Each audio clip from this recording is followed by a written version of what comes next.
André Ventura, líder do Chega, está neste Não às 7. Senhor deputado, Dr. André Ventura, muito obrigado pela presença. Obrigado pelo convite. É sempre um gosto recebê-lo aqui.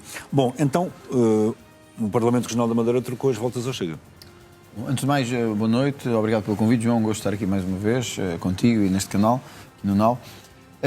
Trocou as voltas, não foi ao Chega, eu acho que trocou as voltas à legalidade. Eu acho que hoje nós tivemos um rude golpe na lei. E para que as pessoas percebam, basicamente, o que está em causa, há um instrumento que só deve ser usado em último caso. Neste caso, na nossa perspectiva, há suspeitas graves de corrupção e falta de transparência dos membros do Governo. E é um instrumento submetido à Assembleia. Por isso tem toda a urgência na lei, na Constituição. Que é a moção de censura, não é? É a moção de censura. E por isso tem toda a urgência, quer a nível nacional, quer a nível regional, e há prazos muito claros para o discutir. Os prazos até são mais curtos a nível nacional, na região autónoma é até o 8º dia após a apresentação. Para que as pessoas compreendam o que aconteceu. A maioria que suporta o Governo, basicamente, disse que, bom, isso é o que está escrito, mas nós não queremos saber, vai ser discutido só para um prazo que nos interessa. Neste caso, para dia 17 Portanto, a moção de censura deveria ser votada a 18, não é? No que máximo. É a segunda-feira, mas houve um requerimento apresentado pelo PSD Madeira que depois teve para adiar a votação para depois da aprovação do orçamento, que cai para dezembro, mas esse requerimento foi votado favoravelmente pelo PS, pelo CDS... E também... João, deixa-me fazer um esclarecimento que eu acho importante. No primeiro momento, vai à conferência de líderes, que é aquilo que é, no fundo, o representante de cada partido, e todos os partidos, excepto o Chega, que se apercebeu logo da jogada que estava em curso, votaram favoravelmente, menos o Chega.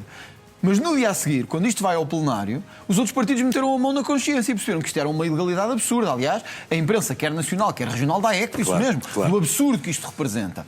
E, portanto, repara como ficou o Governo, sozinho, com o PSD e com o CDS. Quem é que veio acabar por ser a bengala da ilegalidade? Foi o PS que se absteve, nem sequer votou já a favor. Porque toda a gente já percebeu que isto é aquilo que eu chamei hoje uma das maiores ilegalidades desde o 25 de Abril. Porque significa que há uma maioria para derrubar um governo, há uma maioria que quer que este governo cesse funções por causa, repito, por questões de corrupção e falta de transparência, e essa mesma maioria que suporta o governo diz assim, tudo certo, mas vai ser quando a gente quiser. Então eu pergunto, e se adiar sempre daqui a 2 anos? Ou daqui a 3? Qual é o sentido, que nem é preciso ser jurista, basta pensar um bocadinho, qual é o sentido que faz os partidos que sustentam o Governo poder adiar uma moção de censura que é contra esses partidos? Sim, claro, quer dizer, não tem cabimento nenhum. É uma questão de bom senso, não é? É uma questão de bom senso. Aparentemente não faz sentido nenhum, até porque com os votos do PS, com os votos do Juntos pelo Povo, não é? O JPP e com os votos do Chega, o Governo vai cair. Evidente, não é? o que significa, João, que ao comentário que diz Miguel Albuquerque, na minha perspectiva, ele neste momento é um presidente sem legitimidade. Porque é um presidente que... Como assim? É um presidente que sabe que há um instrumento que já garantiu maioria pública para o derrubar e usou uma jogada de bastidores ilegal, claramente ilegal, por isso nós vamos para os tribunais com isso, claramente ilegal, para os tribunais, para se manter no poder. Para os tribunais, de que forma? Bom, eu quando soube disto, em contacto com o Presidente do Chega Madeira e com os dirigentes do Chega Madeira que me contactaram, disseram isto é o que aconteceu, ficámos com a imediata sensação, uns têm mais instinto jurídico, outros menos, mas com a clara sensação que isto é uma ilegalidade crassa e absurda. Quer dizer, contraria pelo menos claramente o regimento, não é? E até o bom senso, do Parlamento Regional. porque, João, nada impediria, só uma maioria, de adiar, sine die, uma moção de censura. Imagina que nós fazíamos ao Governo da República e ele dizia tudo certo, mas é discutido em janeiro de 2028. Ora, isto, não, como toda a gente percebe, não cabe na cabeça de ninguém. Ou de 26, ou 27. Mas o Chega vai avançar para os tribunais de que forma? Portanto, como isto é tão alucinante, tão grosseira a ilegalidade, nós vamos ter que pedir ao Tribunal, neste caso à jurisdição administrativa, que reverta esta decisão. E vamos fazê-lo de forma urgente, usando um procedimento urgente, para que nas próximas horas o Tribunal reverta esta decisão. Uma providência cautelar. Uma espécie de providência cautelar, de medida cautelar, que é uma impugnação urgente, que no fundo peça ao Tribunal. E isto que é só isto. Digam lá a estes senhores que isto não é um Estado dentro do Estado. Isto não é uma espécie de Estado sem lei. Aqui a lei existe e tem que ser aplicada. E, portanto, o que eu espero é que o Tribunal faça aquilo que, sinceramente, os partidos deviam ter feito, que era concordando ou não, e eu já tive dos dois lados, já apresentei moções de censura no Parlamento Nacional que foram chumbadas. É vida. Às vezes tem-se maioria, outras vezes não se tem. Agora, o que está acontecendo na Madeira não é nada disso. Independentemente de vir a passar ou chumbar a moção. Porque isso é o jogo da democracia. O que não é o jogo da democracia é um partido e um presidente agarrados ao poder usarem expedientes ilegais para aí se manterem e sustentarem. É que, João, eu não encontro uma lógica em que isto faça sentido, não encontro uma. Não encontro um argumento que me diga assim, bom, mas isto pode-me fazer pensar. Podem dizer assim, bom, mas vamos esperar porque há um orçamento. Mas por essa lógica, há sempre instrumentos importantes a serem discutidos. Ou é o orçamento, pode ser a discussão do PRR, pode ser uma lei orgânica, e a moção de censura vai andando. e o governo cai quando quer cair. Ora, isto é completamente contrário ao espírito da democracia. Sim, mas aí, enfim, com a votação da moção de censura, a Madeira vai outra vez para eleições antecipadas. Ou o PSD pode fazer as mudanças... As terceiras eleições num ano, não é? Ou o PSD pode fazer as mudanças que os partidos estão a exigir. E se calhar a aprovação do orçamento pode garantir alguma estabilidade, não é? Até a entrada de eleições, mas depois disso, na realidade... João, o orçamento pode garantir, mudar Miguel Albuquerque também poderia garantir, mudar alguns secretários regionais também poderia garantir, tudo era possível em teoria. Agora, no plano do concreto, o que nós sabemos é isto. Ponto 1, um partido apresentou uma moção de censura, está no seu direito, claro. Fomos nós. Ponto 2, já se formou uma maioria suficiente para dar o apoio a esta moção de censura. Ponto 2. Ponto 3. O Governo está a recusar votar e discutir a moção de censura. Agora vou fazer o papel de advogado do diabo entre aspas. Enfim, a moção de censura apresentada pelo Chega da Madeira é pelo facto de, já a seguir às eleições, vários secretários regionais, que são ministros, não é, do Governo Regional, 4 ou 5 secretários, para além de Miguel Albuquerque, estarem de facto... serem arguidos em processos, enfim, de corrupção, alegados favorecimentos de empresários pelo poder público em troca de contrapartidas, enfim. Mas o Chega não está a tentar derrubar na Secretaria um governo que foi eleito pelo voto democrático das pessoas. Porque o que é certo é que Miguel Albuquerque foi a eleições em maio. Em maio. Não é? Em maio. Sim, antes das eleições europeias. E ganhou as eleições, continua a ganhar as eleições, continua a ter uma clara maioria de apoio da população da Madeira, e isto não poderá ser o Chega a querer deitar abaixo um líder de um governo democraticamente eleito na Secretaria com a argumentação destes casos, Miguel, porque até agora ninguém foi condenado. Evidente. Ninguém foi condenado. E para que se perceba o ponto do Chega. O Dr. Miguel Albuquerque foi eleito sem uma maioria, daí a moção de censura até ter agora uma maioria para pela primeira vez valer. O PS não teve maioria, portanto, não é? Claro. A verdade é que a maioria neste momento do povo madeirense representado e porto-santense representado no Parlamento Regional quer derrubar o Presidente do Governo. Se ele já não tem legitimidade, a maioria quer derrubá-lo. A maioria dos representantes ali do povo. Ponto 2. Bom, mas ele também já se sabia das suspeitas de Miguel Albuquerque em maio. O que é que mudou? E ganhou as eleições. Ganhou, e o que é que mudou? Bom, eu acho que é importante compreender isto. A Madeira estava sem orçamento também, já nessa altura. Claro. E o Chega permitiu a aprovação pela abstenção. Do orçamento. Ora, João, nós dissemos, e aí não é uma questão minha diretamente com o Presidente do Chega, o Chega Madeira exigiu recorrentemente duas coisas. Porque ser arguído, eu também já fui, claro. Provavelmente tu também já foste, enfim, o ser arguído enquanto arguído é um estatuto processual. Claro. O que é que acontece na Madeira? As suspeitas têm que ver diretamente com o exercício destas funções, não é com outras, ou com outra coisa qualquer. Sim. É com o exercício dos cargos em que eles estão agora. 2. Durante o último ano acrescentaram-se a essas suspeitas graves que envolvem o próprio secretário das Finanças sobre o financiamento do PSD Madeira. Ou seja, tu tens aqui uma explosão sobre quem exerce o poder e está sob suspeita. Mas o que nós dissemos foi, bom, perante tudo isto, venham dar uma explicação. O que é uma explicação? Olha, eu estou convencido, estou absolutamente certo, que se o Miguel Albuquerque quisesse, tu o recebias aqui mesmo. Para dar a sua versão dos acontecimentos e dos factos. E ele poderia explicar-se. Ora, o que é que Miguel Albuquerque e os seus, entre aspas, ministros fizeram ao longo dos últimos meses? Nós temos o poder, nós não abdicamos do poder e não temos que dar explicação nenhuma. Eu não me revejo nesta atitude em democracia. Eu acho que quando nós temos, João, há bocado o Álvaro aqui neste estudo, o Álvaro Beleza disse uma coisa que é verdade. Os políticos têm os mesmos direitos do que os outros. E nós também temos direito à presunção de inocência, aos direitos de defesa. Claro. Mas temos mais deveres. E o que é o mais dever? Um político pode ser suspeito, às vezes injustamente. Um político pode ser arguído, às vezes injustamente.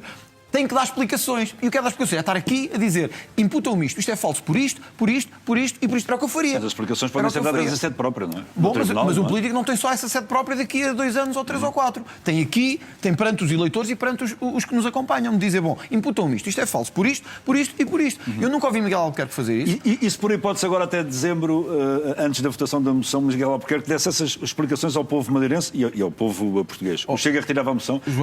João, o Chega não vai retirar a moção, mas honestamente, Miguel Albuquerque teve tantas vezes, tantas oportunidades, não lhe faltaram, de explicar o que é que estava em causa. os novos secretários regionais sob suspeita de coisas graves, que é usar o dinheiro público para financiamentos partidários, ou no caso de Miguel Albuquerque, suspeitas gravíssimas de desvio. Eu não estou a dizer que ele é culpado, que eu não sei. Mas a verdade é o que está à nossa vista. É suspeitas gravíssimas de desvio de grandes quantidades de dinheiro público para obras particulares, para coisas pessoais e para enriquecimento pessoal. Toda a gente na Madeira fala disto, toda a gente na Madeira sabe disto, do ponto de vista das suspeitas, e, portanto, há um momento em que o líder, era o que eu faria, tem que vir dizer alguma coisa, não é? Miguel Albuquerque opta por não dizer nada. Então, João, quando chega assim, só há um instrumento. É dizer, nós queremos derrubar este governo por transparência. E se me disseres, e se o Chega for penalizado? E se Miguel Albuquerque até ganhar com mais votos? Eu digo-te mesmo que disse o orçamento, quando estive aqui contigo, se o orçamento nacional não passasse. Miguel Albuquerque até pode ganhar, o Chega até pode eventualmente ser penalizado. Ficaremos de bem com a verdade e com a nossa consciência. Que é isso que honestamente importa ao fim do dia. Vamos mudar de tema. Vamos, enfim, para mas então já agora fica o esclarecimento. Nós, apesar disso, e reconhecendo que as eleições são o que são, nós vamos dar entrada nas próximas horas no Tribunal Administrativo, de uma impugnação desta decisão, com esperança que o Tribunal venha a tempo também dizer que tem mesmo que ser votada a moção de censura. Claro. Espero que isso seja feito a bem da democracia. Vamos ver a celeridade da resposta a essa providência cautelar, se é que lhe posso chamar assim. Vamos mudar de tema. INEM. Depois da ida da Ministra ao Parlamento, o Chega começou logo por pedir a demissão da Ministra, por responsabilidade política. Mas depois da ida da Ministra ao Parlamento, em que afirmou perante os deputados que nunca mentiu, que não tinha o INEM debaixo da sua alçada, não é diretamente, não é? E depois anunciou, inclusive, que tinha avocado a responsabilidade direta do INEM para si. Depois das explicações que a Ministra deu no Parlamento, depois da visita que fez ao INEM, depois do anúncio, até pelo próprio sindicato, que não é uma coisa muito normal, não é? Um sindicato enaltecer, de facto, a atitude construtiva da Ministra, em querer resolver, de facto, o problema. Depois da abertura do concurso, em agosto já tinha sido aberto um concurso de 200 técnicos, agora vai ser aberto outro. O Chega continua a pedir a demissão da Ministra. Era importante deixar isto claro. E também, enfim, retomando outra vez o que também o Álvaro Leza disse aqui há pouco, esta Ministra é uma Ministra por quem eu tenho, até em termos de análise do percurso, e grande consideração. Foi uma profissional respeitada, um membro da vida pública respeitada, e acho que tem caráter. Acho honestamente que tem caráter. Mas em política a responsabilidade é o que é. E a verdade é que, mais direta ou menos indireta, estes factos, que ela própria considerou factos gravíssimos, estavam debaixo da sua responsabilidade política. Ora, um primeiro-ministro é responsável por tudo o que acontece no seu governo. Um ministro da Saúde é responsável pelo que acontece na sua tutela.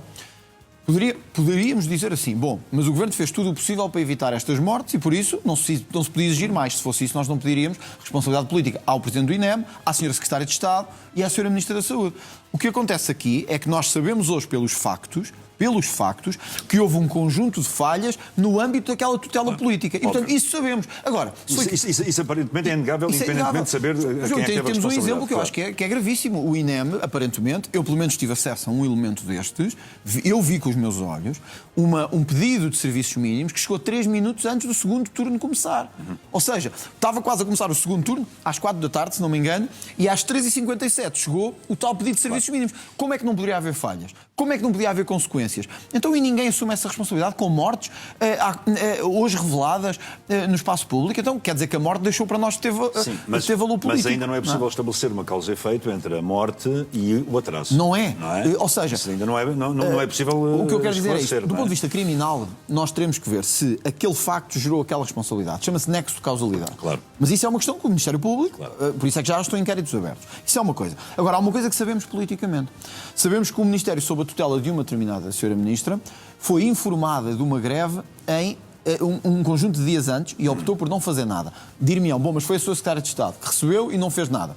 Bom, mas a Secretária de Estado também tem a sua responsabilidade dependente da responsabilidade da Ministra. Mas o que eu digo é isto, Dr. André Ventura, o que eu digo é isto. A Ministra foi sincera, assumiu que na realidade aquilo tinha passado ao lado, não é? Foi basicamente isto que mas logo isso é grave, não é? E que a partir do momento em que se apercebeu das coisas, tomou a rédea do problema, as rédeas do problema e está aparentemente, a resolver o problema. Pois. Uma coisa é, se a ministra, se houvesse aqui uma relação causa e efeito entre alguma das mortes e os atrasos no INEM, isso aí, a própria ministra até deixou isso no ar, que iria fazer uma avaliação pessoal. João, Mas a ministra está a resolver o problema. Eu estive em Pombal, na morte de um homem de 53 Mas para o André Ventura, a ministra não está a resolver o problema agora, Então, e de uma forma positiva, e a resolver bem. Em duas vertentes. Eu estive em Pombal, nos bombeiros de Pombal, onde, se não me engano, morreu um homem com 53 anos, depois de 2 horas à espera de atendimento. O que temos tido nos jornais nos últimos dias, no Correio da Manhã e não só, é um conjunto de pessoas a dizer que se o atendimento tivesse chegado, estas pessoas poderiam estar vivas.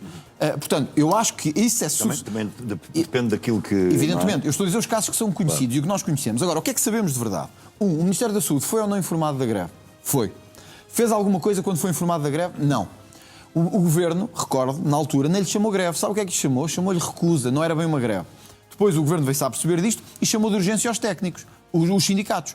Mas aí o mal já estava feito. O que é que foi o mal? Foi negligenciar a situação no INEM e a própria greve. Mas há outro facto importante. Em julho, o Chega informou o Governo e questionou o Governo. Informou e questionou. A situação no INEM é insustentável. O que se passa no INEM, em termos de horas extraordinárias, em termos de falta de recursos, pode levar a mortes. E em agosto o Governo lançou o primeiro concurso para a contratação dos 200 técnicos. Qual foi a resposta do Ministério da Saúde às questões do Chega? Zero. Depois outros partidos questionaram no mesmo sentido. E, portanto, João, em política, costuma-se dizer que o que parece é. E o que é que parece aqui? Parece que o Ministério da Saúde foi negligente e foi irresponsável. E estamos a falar não de uma coisa qualquer, de um incêndio numa casa, mas de mortes, de vidas humanas. E eu acho que, honestamente, a Sra. Ministra, eu acho que esta tutela da saúde está irremediavelmente sem confiança política neste momento. O Sr. Primeiro-Ministro disse uma coisa ainda mais grave, que é, bom, o Governo agora não tem que andar aqui a olhar para a pré-avisos de greve a toda a hora, como que desvalorizando a situação. Não, o Sr. Primeiro-Ministro tem. É que se há uma greve na saúde, essa greve pode colocar em causa a vida das pessoas. Tem, o Primeiro-Ministro tem. É mais importante olhar para a crise na saúde do que está numa cimeira pan-europeia ou está numa cimeira sul-americana. É mais importante resolver o problema do INEM e dos hospitais do que estar no Equador a dar abraços aos outros chefes de Estado. Não é que isso não seja importante para um político e para o país, mas é mais importante resolver um problema na saúde. E, portanto, a não ser que este governo vá ser o governo das trapalhadas, quer dizer, fogem pessoas das prisões e a ministra diz que estava num casamento. Morrem pessoas e a ministra diz que não sabia de nada.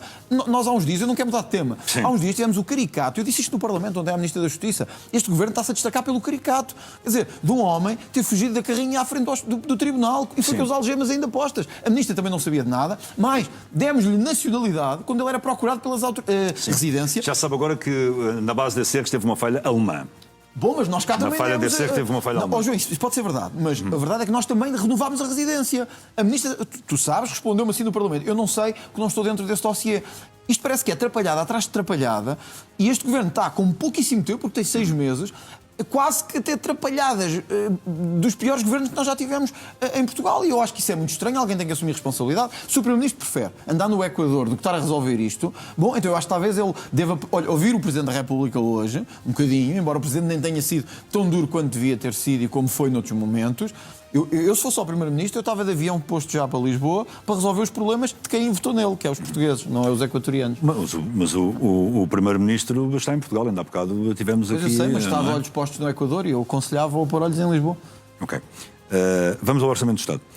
Vai entrar agora aqui as 2 últimas semanas, as 2 próximas semanas são semanas vitais aqui na especialidade. O Chega vai apresentar, foi o partido por acaso que mais propostas apresentou. Agora, e vamos apresentar mais. Até agora. Bom, se bem que também sabemos os dois, o Sr. Deputado, que muitas propostas é para fazer calendário, é para dar ali Mas vamos ser francos, João. E para dar ali uma chamada de atenção na comunicação social. É assim que acontece, não é? Não só com o Chega, mas com todos os outros. Exato, é isso que eu ia dizer. De facto, há propostas. Há 1000 propostas, 2000 propostas. E há propostas, não vale a pena esconder. É uma atrocidade, não é? Isso é... que são muito específicas, isso não vale a pena esconder. Ou seja, claro. Se me perguntares assim, vai haver propostas sobre a requalificação de uma estrada no Seixal? Vai, mas todos os partidos o fazem. Claro. Portanto, a verdade é que mas há aqui agora... uma do Chega que eu acho que é um exemplo claro disso, que é o Chega a querer que se fale disto na comunicação social. É a minha, peço desculpa, Sr. Deputado, é a minha convicção, que é o Chega pretende que seja despejado das habitações sociais quem participa em distúrbios, uma medida a aplicar em todo o país, é uma das propostas de alteração ao Orçamento do Estado que o partido vai apresentar. Esta proposta, o Sr. Deputado sabe que não vai dar em rigorosamente nada. Bom, isto não tem nada a ver com o Orçamento do Estado, Dr. André Ventura. É o chamado cavaleiro orçamental. É o chamado cavaleiro orçamental, de que todos os partidos, todos muito mais do que o Chega... Tem-se falado muito do cavaleiro orçamental. Todos os partidos muito mais do que o Chega... Mas está a assumir que é um cavaleiro orçamental. Essa medida não é uma medida diretamente orçamental, mas é uma medida importante para o orçamento. É que o cavaleiro orçamental é mais ou menos outra coisa que tem custos, não é? Associada, não é? Bom, esta também pode vir a ter. Deixa-me só dizer isto quando dizem assim, bom, isto não vai... Mas vamos só explicar às pessoas o que é um cavaleiro orçamental. Não é? Um cavaleiro orçamental são técnicas que às vezes quem elabora os orçamentos, os governos, colocam no orçamento algo mais ou menos dissimulado que está no orçamento para justificar dinheiro. Que geralmente é dinheiro colocado de parte, é um alçapão orçamental. E não é uma medida isso é um cavaleiro orçamental. Não é uma medida diretamente, ou seja, de natureza orçamental, mas que é importante para o orçamento, na nossa perspectiva. Então, mas isto é um cavaleiro orçamental do Chega. Mas que do orçamental não tem nada. Não, mas é orçamental porque tem impacto e importância orçamental. Porquê é que tem importância? Eu estou curioso. Porque se nós começarmos, de facto, a fazer valer as regras no âmbito da habitação... Talvez não continuemos a ter, como disse o autarca de Loures, pessoas que desde 74, 75 e 76 não pagam as dívidas das suas casas e continuam lá. Pessoas que têm às vezes 10 euros de renda para pagar, mas ao contrário do que acontece com nós todos, quando não pagamos a nossa renda de casa, estas pessoas mantêm-se impunemente a viver em casa, casas pagas por nós. Chegamos a essa medida. O que é que essa medida quer dizer? Quer dizer basicamente isto, que quem beneficia do património público não pode viver no património público e, ao mesmo tempo, atacar e destruir o património público. Eu acho que isto devia ser de bom senso.